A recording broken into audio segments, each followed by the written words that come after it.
Hello everyone, I'm Big Al Cox. Welcome to the shop. This is an Echo GT-225 string trimmer. This was left behind under a deck on a rental property. The tenants moved out, but they didn't invite their weed eater to go with them. Reason for that being it probably doesn't run. It appears to have been under that deck for some time. It was about half buried in the dirt under there.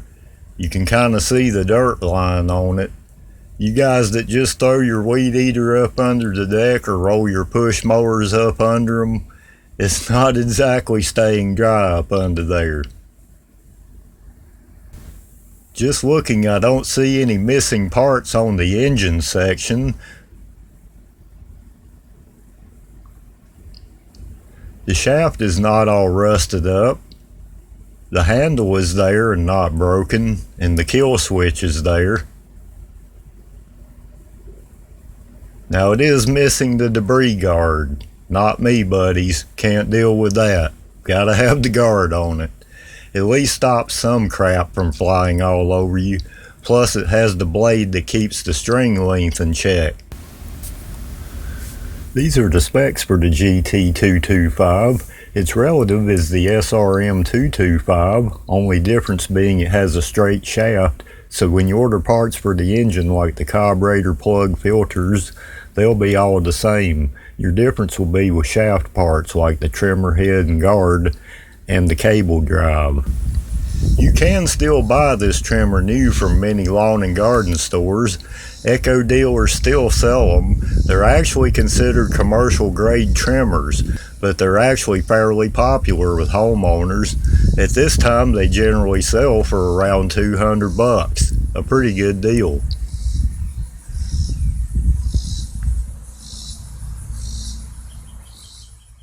Finding a unit like this not knowing its history or the last time it was used, there's a few things I'd like to do before I go yanking on the pull rope. If this unit does fire, I think the first thing after that is going to be a good wash off. There's like 5 pounds of dirt packed in this thing. Turning this orange finger nut counterclockwise here will give us access to the air filter. That's actually not as bad as I thought it might be. The air box seals moisture out fairly well on these units, I guess. The air filter itself isn't really too bad either. Hopefully no water got into that engine itself. Looking in the gas tank now. Do that before you go pulling on the engine. You want to make sure there's no old or rank fuel sitting in the gas tank. When I start pulling on the engine, it may start pulling rotten fuel into it. And if the carburetor's any good at all, it may not be if you pull old gas through it. This tank has a small amount of fuel in it. By the smell I can tell it's turned into wine fit for a soccer mom's lunch meeting with her buddies.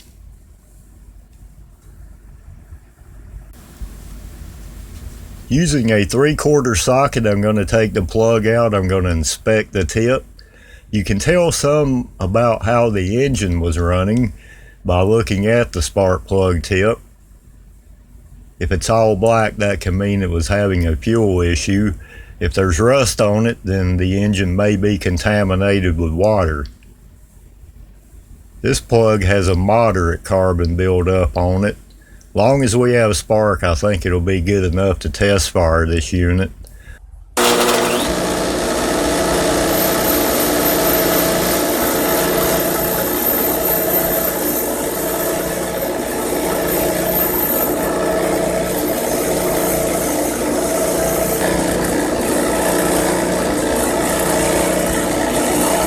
I have no clue when the last time this machine ran. When an engine sits, the lubrication in the engine can dry up, cause it to seize. So you want to make sure you're not pulling on a dry, non-lubricated engine. I'm giving this one a head start with some PB Blaster. You can use WD-40, some Marble Mystery Oil if you can get it in there, as long as you can get a little bit into the cylinder. I'm going to let that set for about 20 minutes, then I'll come back and pull on the rope, and hopefully the internals of the engine are in good shape and they'll get worked in and get lubricated. It's actually been about 30 minutes. I'm going to pull on the starter rope, kind of stand to the side, because whenever you pull on it, it may come shooting out of the spark plug hole, whatever you put into the cylinder. But this is going to free up the rings. It'll lubricate the cylinder walls. Never go pulling on the engine sitting dormant a good while. You could certainly doom yourself from square one. This step is just a good common sense insurance. I'll replace the plug now.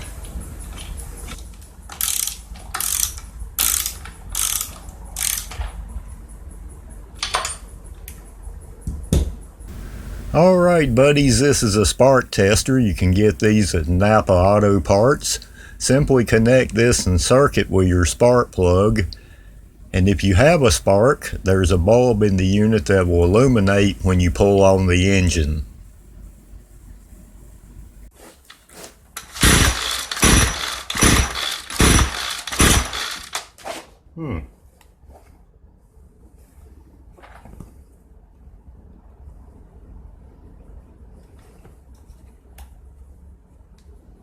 Maybe our kill switch was on there.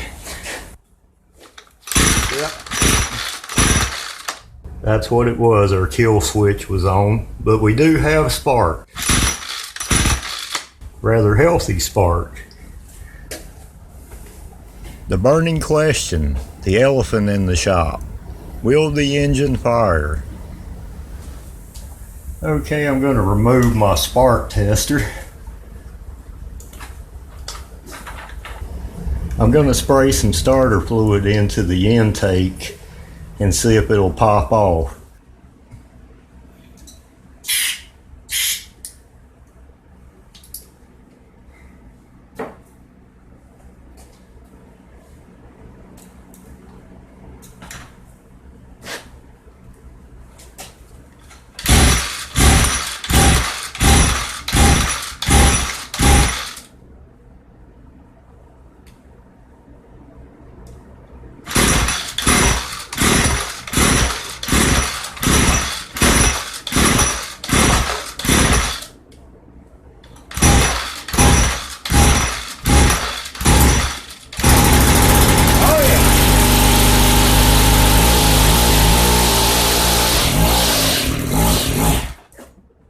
There you go. Wow. Okay.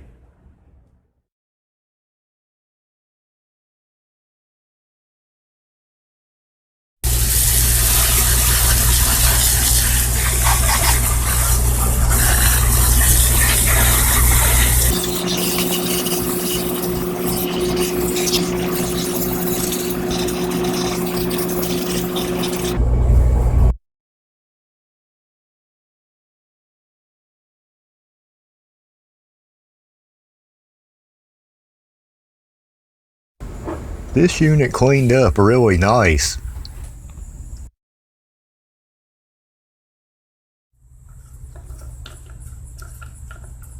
A 10mm is what I found worked good here to take this throttle cable loose. Then I'm going to slide my cable out. You just need to push it forward a little bit and it'll slip out of that holder. This is a Torx T25. Actually kind of loose.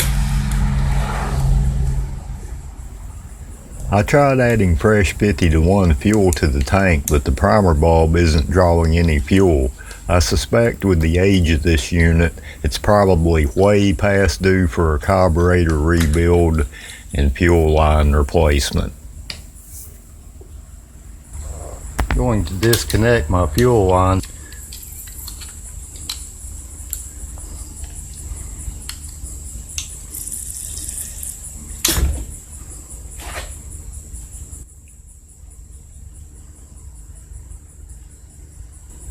This is a Zama carburetor. You can rebuild these actually. My plan here is to replace this 10-year-old carburetor with a new one from hipastore.com. Now I can rebuild this one later if I want to use it as a backup, but I'm thinking a good quality low-cost kit from Hipa with new fuel lines, an intake gasket and air filter will get this machine back in business. My plan is to also keep this weed eater and use it. If I were just flipping it, the next Johnson could buy the missing guard if he wanted to put one on it. But I went on eBay and found this replacement debris shield for around 20 bucks. And I can go ahead and get that on there right now and some new string, and I'll show you how these type of Echo trimmers load up.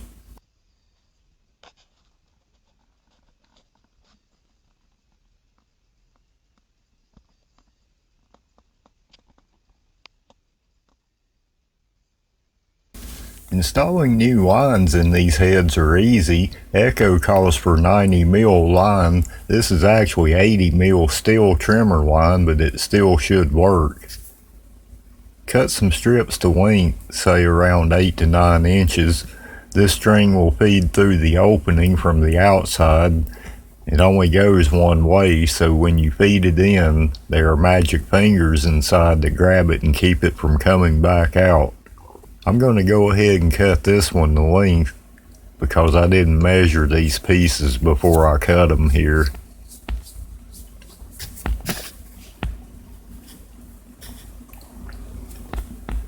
Now when the string wears down, you simply pull the remaining piece through the inside and insert a new one.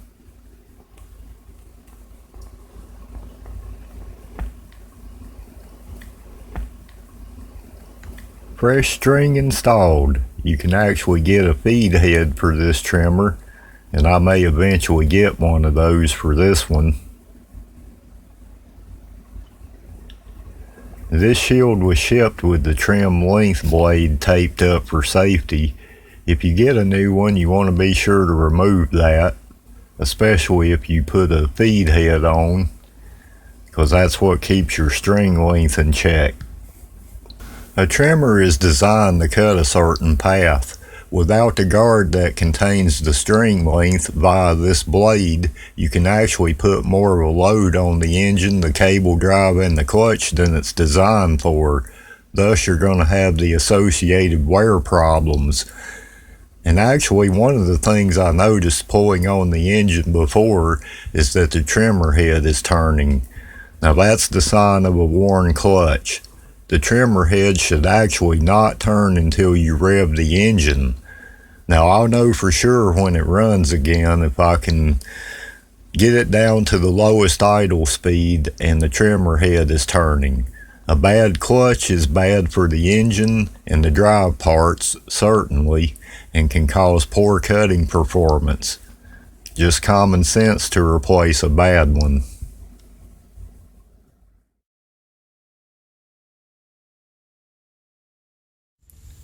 Okay, refurbished kit from hipastore.com is here. New plug, extra primer bulb if I ever need it, the new carburetor, new gasket, air filter, and grommet and pickup lines with a new vent. All at a good price from hipastore.com. Having a new air filter on hand when you need it and saving money with this 10-pack of air filters from hipastore.com just makes common sense. I also have 2 Echo blowers and a hedge trimmer that use these filters. They will get used. I will leave links to the Hipa carburetor replacement and the 10-pack air filters in the description of this video.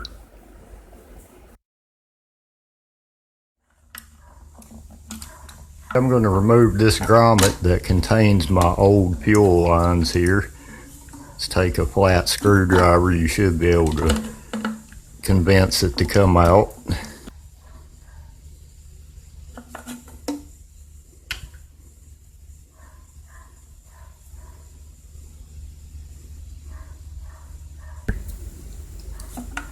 have cleaned my tank with some carb cleaner and compressed air. New fuel lines and grommet goes back just like you took the original ones out. Make sure your pickup filter is laying in the bottom of the tank nicely.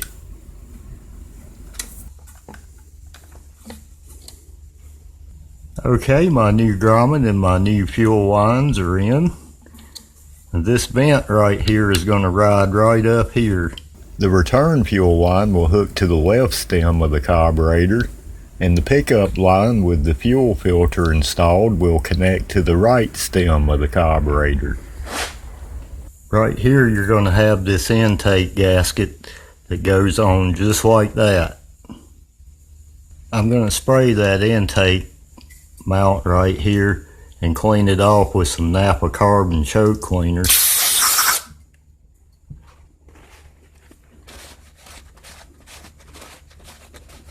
Mainly want to make sure none of that old gasket's stuck anywhere on there.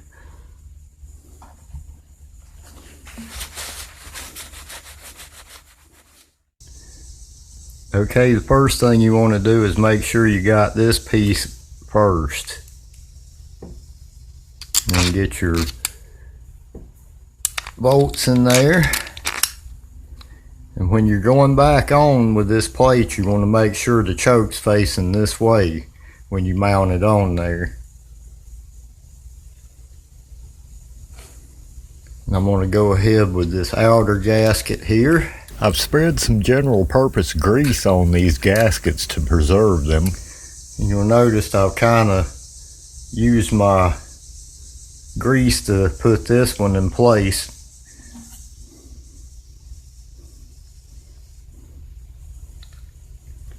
Go in with my T-25 bolts now and just go right onto the intake here. Just like that. Now this is plastic, so you don't want to go crazy and tighten this stuff down too tight. What I'm going to do here is get both of these bolts snugged up, and then I'm going to go back and forth until they're both good and tight. That'll give me a good seal to the intake.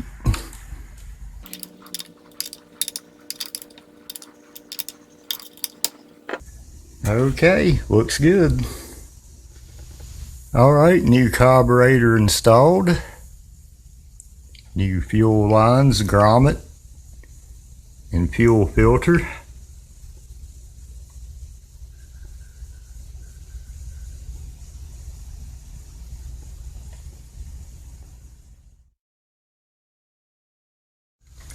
Okay, I'm going to reconnect the throttle now. I had this kind of just taped up so it would stay out of my way.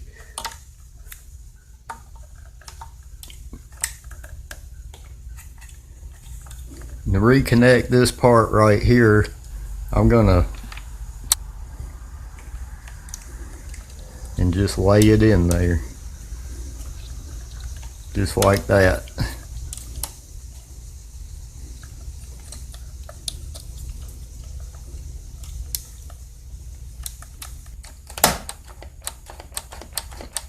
Okay, 10mm wrench, tighten the throttle assembly back up here.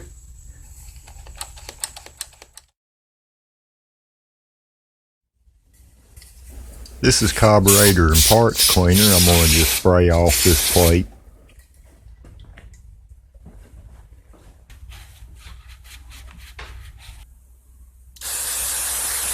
Good old-fashioned spray out of the air filter cover.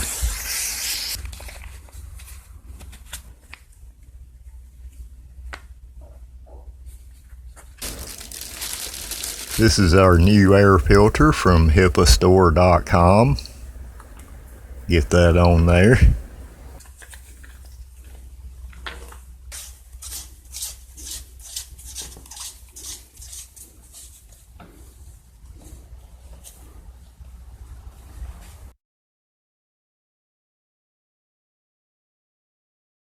The only thing I use in all my two-stroke engines is True Fuel. It's consistent, ethanol free, helps keep your fuel system trouble free. Available at any Napa Auto Parts store near you. I'm going to pump the primer bulb, and fuel is visible. Make sure your kill switch is off.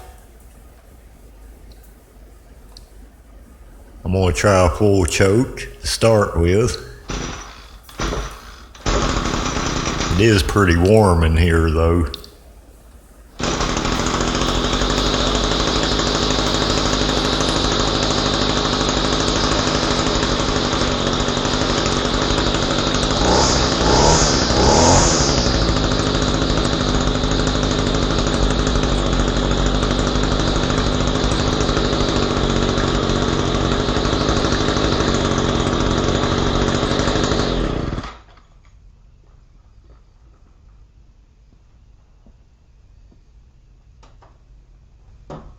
I suspect I've got a bad clutch on this unit.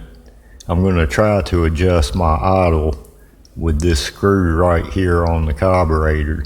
You can turn this either way to either increase your idle or drop it down. I'm going to try to drop this one down as low as I can, see if I can get that trimmer head to stop turning.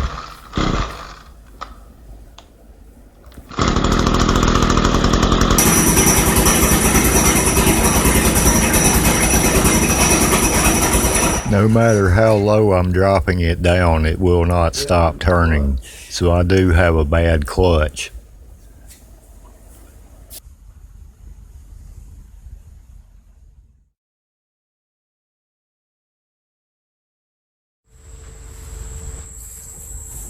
Next day, cold start. Gonna do all my trim around the house with this unit today if it will.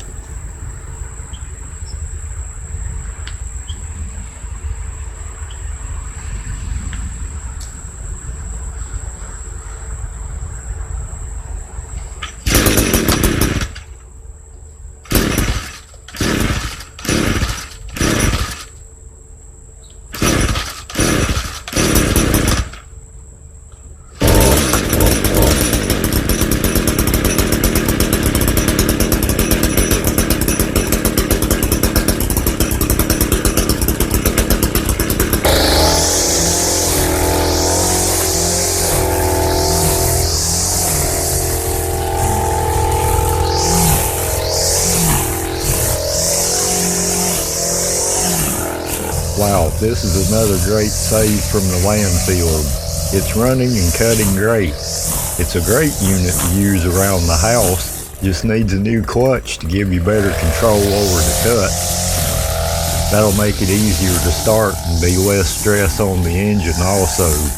Another reason, of course, safety. That's job one, right?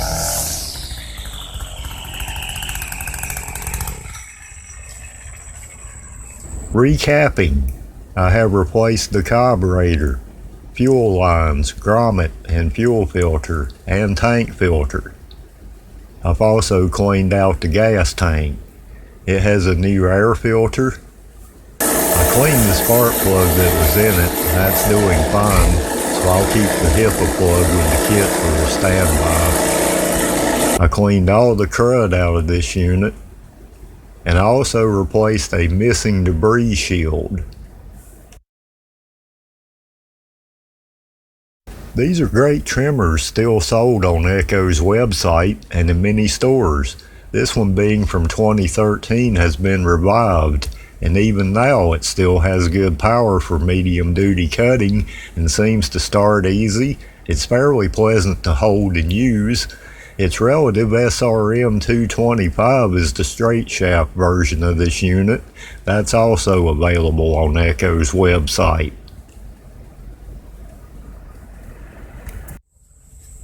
With the age and use of this unit, it's no surprise that the clutch is bad, but I have one of those ordered along with a new clutch drum. I'll make a separate video covering that replacement because it is rather involved with having to remove the covers, the gas tank, and the handle. Basically, you're demanufacturing the whole unit, but it can be done, and I think this unit still has some years left in it. so I will be giving it a clutch transplant. A special thanks to HipaStore.com for sponsoring this video. I will leave a link to the Carburetor tune-up kit in the description of this video. It's a good value. It got this machine running good again. Also, you Echo users, stock up on the 10-pack of Hipa air filters. It's a great value to help keep your machine running trouble-free.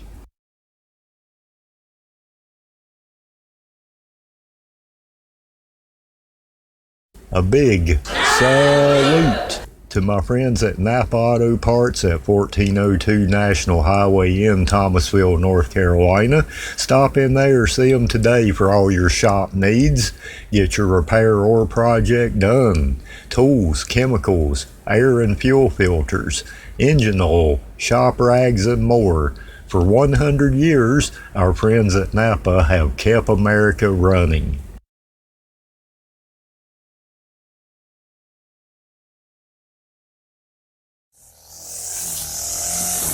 I'm Big Al Cox. Thanks to all of you who like and subscribe to the channel. Let me and others know about your experiences with an Echo GT or SRM 225 string trimmer in the comments section. More videos to come soon, and until then, I wish you many blessings from my shop to yours.